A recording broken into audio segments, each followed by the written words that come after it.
অনেক মদখোর আমার সাথে বসে একসাথে ডিনার করে, হাফ প্যান্ট পরা, গলায় স্বর্ণের চেইন, হাতে স্বর্ণের ব্রেসলেট, আইসা আমার সাথে ডিনার করছে, আছে এরকম। গাঁজাখোর, আসো বসো, বসলেই তো আমি ওর ডিএনএ, চিন্তার ডিএনএ চেঞ্জ করে দেওয়ার সুযোগ পাবো, চিল্লায় বলো ঠিক কি না?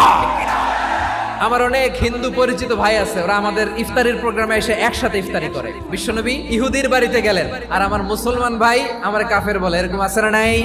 মুসলিমরা দেখতে পারে না, সহ্য করতে পারে। বিষ্ণু ইসা ইসলামের খাদেম ছিল ইহুদি, এতদিন খেদমত করলো, একদিনও বিশ্বনবী ওর কালিমার দাওয়াত দেয় নাই। কারণ কি? বিশ্বনবী একটা ভালো সময়ের অপেক্ষা করতেছিলেন, দায়ী সুযোগ খুঁজে কখন দাওয়া দিলে ব্যাটে বলে হবে, ঝোপ বুঝে কোপ মারে। বিষ্ণু ইসা ইসলাম ভালো সময়ের অপেক্ষা করতেছিলেন, দেখি আস্তে আস্তে এমন সময় আসছে, ছেলে এবার মুমূর্ষ, যখনই টাইমিং পেয়েছেন দাওয়াত দিলেন, পড়ো লা ইলাহা ইল্লাল্লাহ। প্রতিবেশী ইহুদি হোক হিন্দু হোক, যাবেন, সুসম্পর্ক রাখবেন, উপহার দিবেন, বিপদে পাশে দাঁড়াবেন, অসুস্থ হইলে একটু আপেল নিয়ে যান, আঙ্গুর নিয়ে যান। ইসলামের বিউটি দেখে, সৌন্দর্য দেখে অবাক হবে, নসিব ভালো হলে কোনোদিন কালিমা পড়ে মুসলমান হয়ে যাবে।